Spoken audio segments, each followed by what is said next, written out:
Time for the hot topic buzz. President Biden getting backlash from the GOP after nominating Democrat Sarah Bloom Raskin for vice chair for supervision at the Federal Reserve. Yesterday, Maria spoke with South Carolina Senator Tim Scott on Sunday Morning Futures on why he thinks it is a bad idea. Listen. Sarah Bloom Raskin, will she still get through? I certainly hope Ms. Raskin does not make it to the Board of Supervisors at the Fed. Ms. Raskin has been, she has lacked transparency, and I don't understand why. She refuses to answer the questions that are simple. She can't remember a phone call that she made. How can we move forward with someone who has so little transparency and her position about what the Fed should do in picking and choosing winners and losers in our economy? That's bad for America.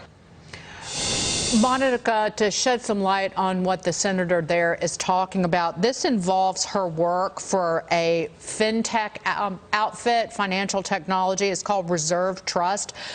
Many fintech firms have sought master accounts at the Federal Reserve where they can transfer funds without a bank intermediary. Reserve Trust, on which Sarah Bloom Raskin served on the board of directors, did receive one of these master accounts. She is, and it's the only one ever to do so. However, it happened when she made a phone call to the Kansas City Fed, and the Kansas City Fed is actually has been withholding any transparency, any documents from the Senate that would corroborate the explanation as to why this master account was approved for the firm on which she served the board, and can't answer basic questions about it based on what Senator Scott said.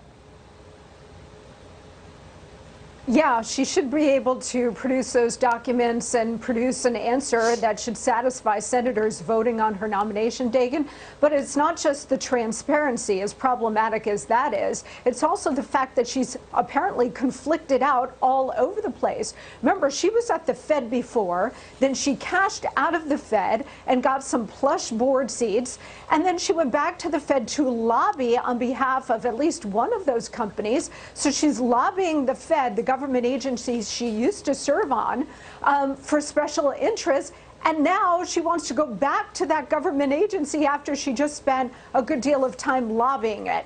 That should not be allowed. So in addition to the lack of transparency and accountability of what she has done over the past couple of years, you also have this massive conflict, so every senator should be voting no. She also wants to starve fossil fuel companies of capital and redirect that money to green energy companies. Kim? Yeah, the mandate all along for the Fed, going back to the swan, the flu swan back in 1918, was about price stability, nothing to do about the environment. Again, this is another attempt.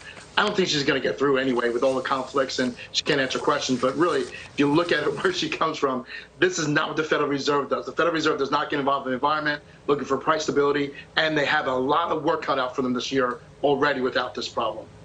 Indeed. Well said, both of you. Monica and Ken, stay right there. The next hour of Mornings with Maria.